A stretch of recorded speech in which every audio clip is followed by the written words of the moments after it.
आज हम क्लास 8 रुचिरा के 11वें पाठ सावित्री बाई फूले के अभ्यास कार्य को करेंगे। पहला अभ्यास है एक पदेन उत्तरत। एक पद में उत्तर दो। पहला प्रश्न है कीदृशीनां कुरीतीनां सावित्री मुखरम विरोधम अकरोत्। किस प्रकार की कुरीतियों का सावित्री ने प्रबल विरोध किया। उत्तर होगा सामाजिक कुरीतीनाम, सामाजिक कुरीतियों का। अगला प्रश्न है के कूपात जलोद्धरणम अवारयन्। कौन कुएं से जल को लेने नहीं दे रहे थे। उत्तर होगा उच्च वर्गीय। का स्वदृढ़ निश्चयात् न विचलति। कौन अपने दृढ़ निश्चय से विचलित नहीं हुई। उत्तर है शिक्षिका सावित्री। विद्वानां शिरोमुंडनस्य निराकरणाय सा कई मिलिता। विधवाओं के सिर मुड़ाने की प्रथा को दूर करने के लिए वह किससे मिली। उत्तर है नापितई। अगला सा कासां कृते प्रदेशस्य प्रथम विद्यालयम् आरभत। वह किसके लिए प्रदेश का प्रथम विद्यालय शुरू किया। उत्तर है बालिकानां, बालिकाओं के लिए।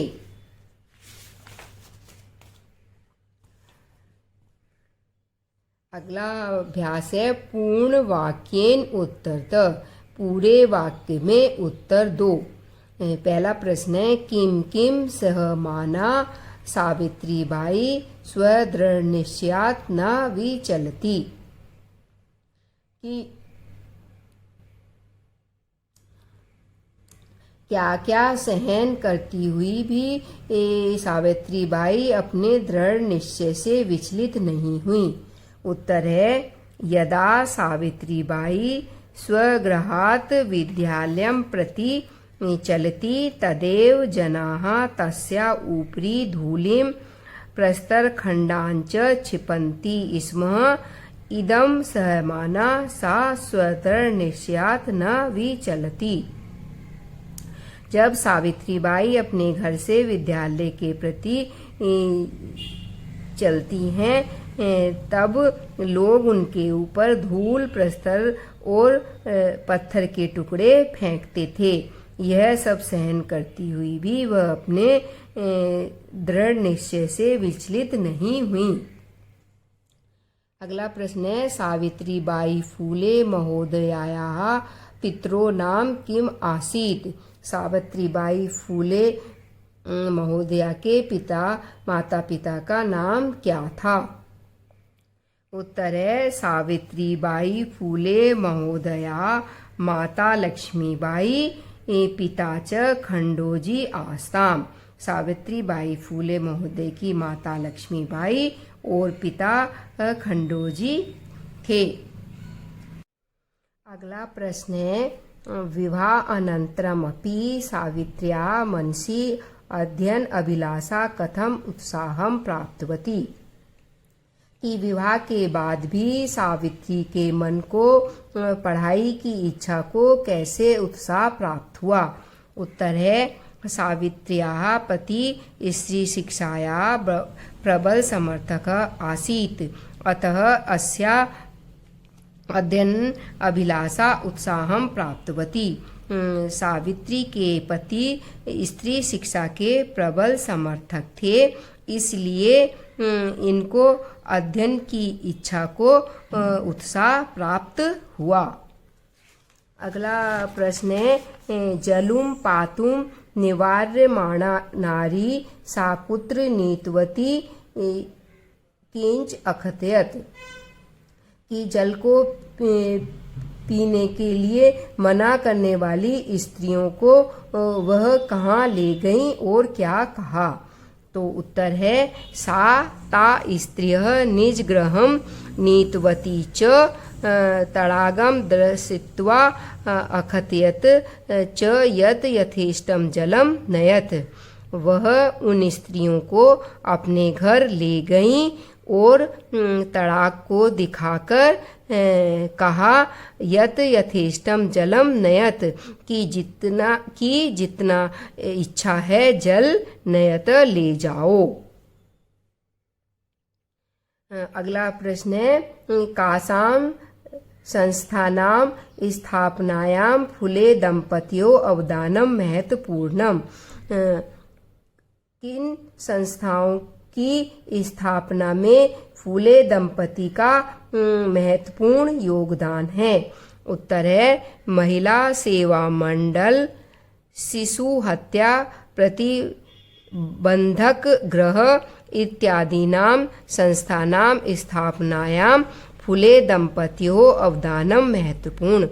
महिला सेवा मंडल और शिशु हत्या प्रतिबंधक गृह इत्यादि संस्थाओं की स्थापना में फूले दंपति का योगदान महत्वपूर्ण है।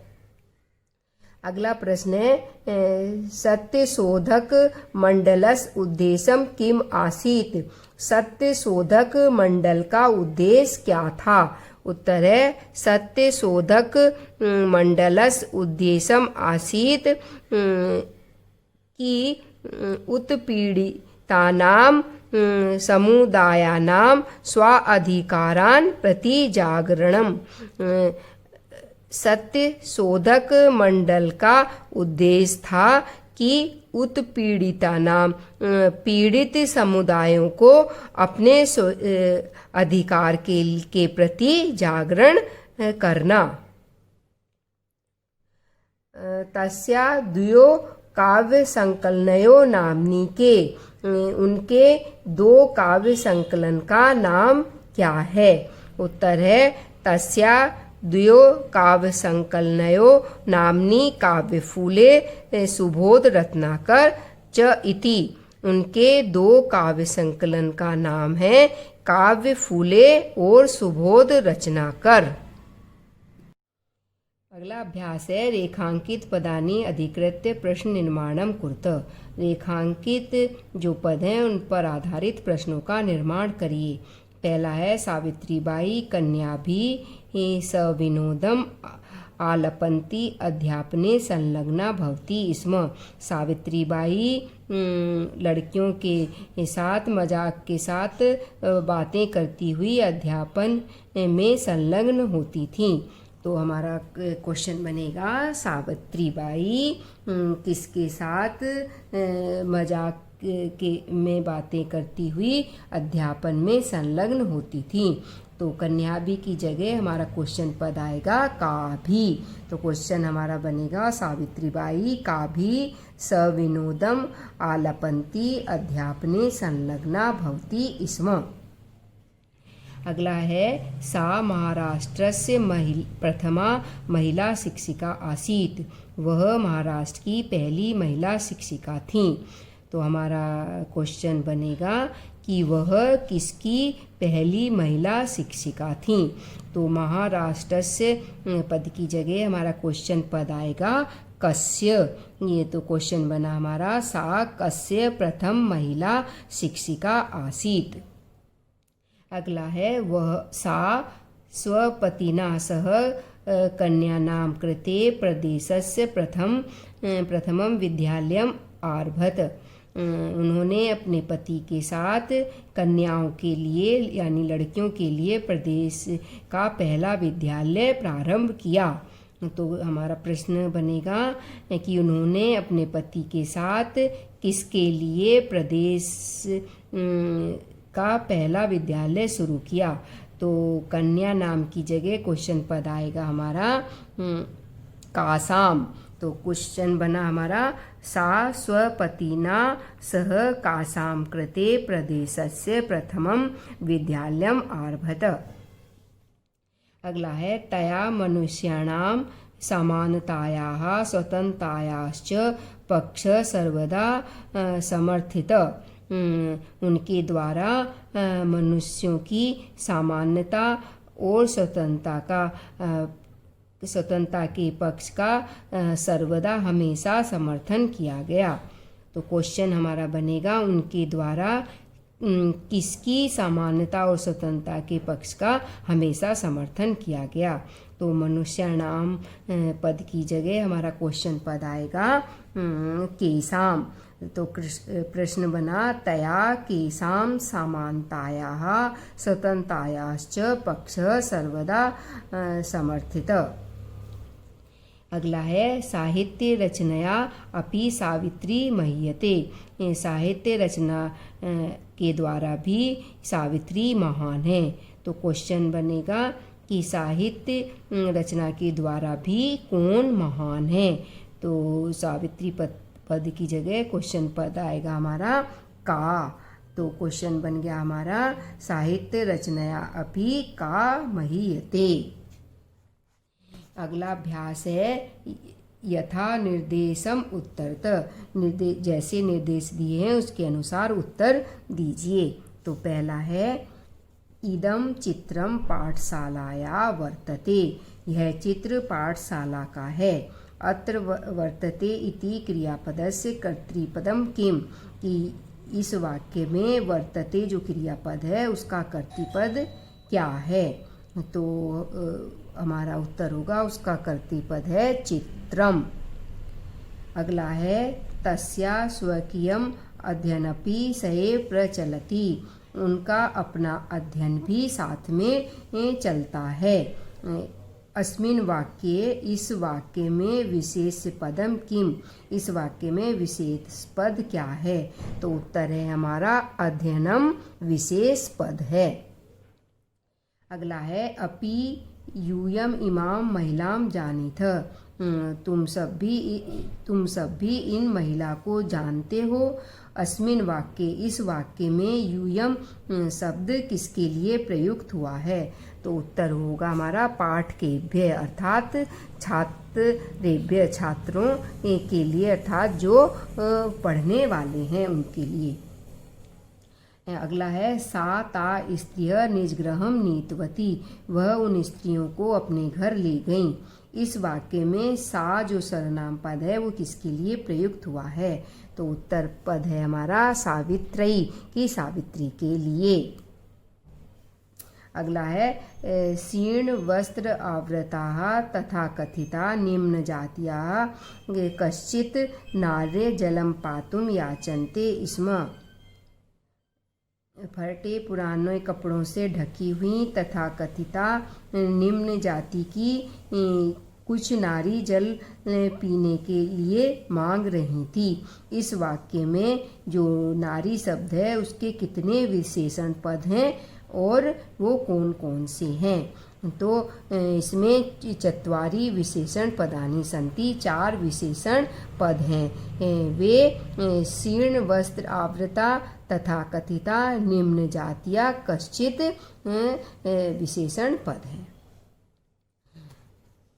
अगला अभ्यास है, अधोलिखितानि पदानि आधृत्य वाक्यानि रचयत।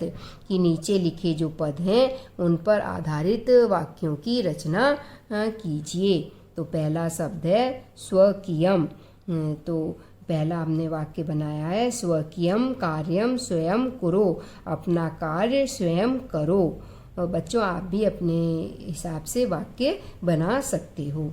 दूसरा शब्द है सविनोदम, मस्ती के साथ। अहम सविनोदम कार्याणि करोमि। मैं मस्ती के साथ कार्य को करती हूँ। अगला है पद सक्रिया। सा सामाजिक कार्येषु सक्रिय आसीत। वह सामाजिक कार्यों में सक्रिय थीं। अगला पद है प्रदेशस्य। मम प्रदेशस्य भूमि उर्वरा अस्ति। मेरे प्रदेश की भूमि उपजाऊ है। अगला है मुखरम।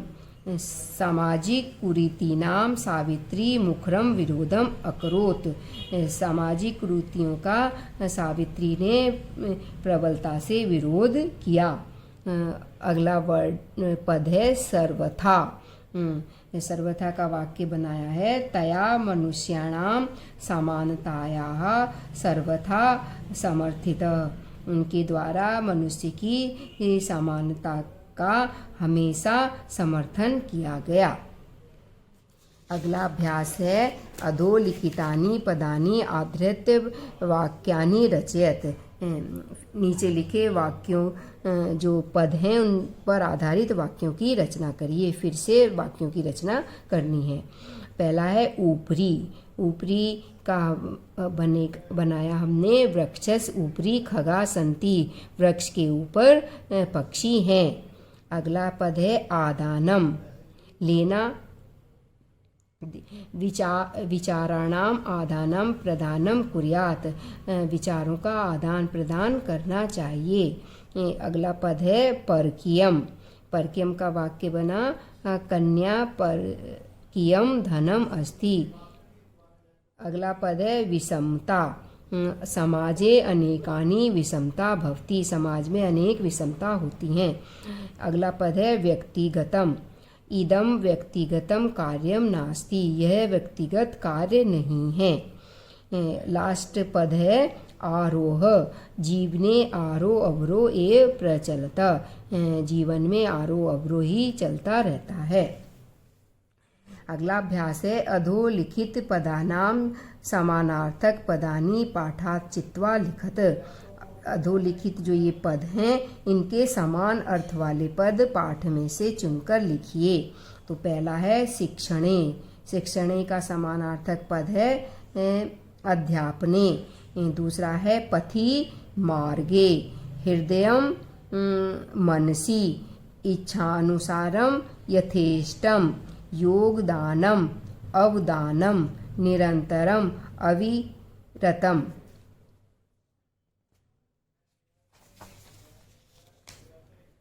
अगला अभ्यास है अधोलिखितानाम पदानाम लिंग विभक्ति वचनम च लिखत। नीचे लिखे जो ये पद हैं इनके लिंग विभक्ति और वचन लिखिए। तो पहला पद है धूलिम। तो धूलिम पद स्त्रीलिंग का है, द्वितीय विभक्ति का एक वचन है। दूसरा पद है नामनी। ये नपुंसक लिंग पद है, सप्तमी विभक्ति का एक वचन है। अपरह पुल्लिंग शब्द है, प्रथमा विभक्ति का एक वचन है। कन्या नाम स्त्रीलिंग पद है, षष्ठी विभक्ति का बहुवचन है। सहभागिता स्त्रीलिंग पद है, प्रथमा विभक्ति का एक वचन है। नापितई पुल्लिंग शब्द है, तृतीया विभक्ति का बहुवचन है। लास्ट अभ्यास है उदाहरणम अनुसृत्य निर्देशानुसारम लकार परिवर्तनम कुरुत। उदाहरण के अनुसार निर्देशक अनुसार लकार परिवर्तन करो। उदाहरण दिया है सा शिक्षिका अस्ति। वह शिक्षिका है। अब हमें इस वाक्य को लंग लकार में बदलना है। सा शिक्षिका आसीत। वह शिक्षिका थी। पहला है सा अध्यापने संलग्ना भवति। वह पढ़ाने में संलग्न होती हैं। तो अब इसको हमें लृट लकार यानी भविष्यत काल में बदलना है। तो उसका वाक्य होगा सा अध्यापने संलग्ना भविष्यति। वह पढ़ाने में संलग्न होंगी। नेक्स्ट है स 13 वर्ष कल्पः अस्ति। वह 13 वर्ष के हैं। तो इस वाक्य को हमें अब लंग लकार में परिवर्तित करना है। तो वो होगा सह 13 वर्ष कल्प आसीत। वह 13 वर्ष के थे। अगला है महिला तड़ागात जलम नयंती। महिलाएं सरोवर से जल लाती हैं। अब हमें इसको लोट लकार यानी आज्ञार्थक अर्थ में बनाना है। वाक्य बनेगा महिला तड़ागात जलम नयंतु। महिलाएं सरोवर से जल को नयंतु लाएं। अगला है वयम प्रतिदिनम पाठम पठामः। हम प्रतिदिन पाठ को पढ़ते हैं। तो इस वाक्य को हमें विधिलिंग यानी चाहिए अर्थ में बनाना है। तो वाक्य बनेगा वयम प्रतिदिनम पाठम पठेम। हम सब को प्रतिदिन पाठ को पढ़ना चाहिए। तो यहाँ पठाम की जगह पठेम आया है। यूयम किम विद्यालयम गच्छत। तुम सब क्या विद्यालय जाते हो। इस वाक्य को हमें लिट लकार यानी भविष्यत काल में बनाना है। तो वाक्य होगा यूयम किम विद्यालयम गमिष्यत। तुम सब क्या विद्यालय जाओगे। लास्ट वाक्य है ते बालकाः विद्यालयात् गृहं गच्छन्ति। वे बालक विद्यालय से घर को जाते हैं। हमें लंग लकार में परिवर्तित करना है। तो वाक्य बनेगा ते बालकाः विद्यालयात् गृहम् अगच्छन्। वे बालक विद्यालय से घर को आए थे। तो ये बच्चों हमारा 11वें पाठ का अभ्यास कार्य पूरा हुआ। और इससे संबंधित आपके कोई भी सवाल और डाउट हैं तो आप नीचे कमेंट्स बॉक्स में लिखकर पूछ सकते हैं। धन्यवाद।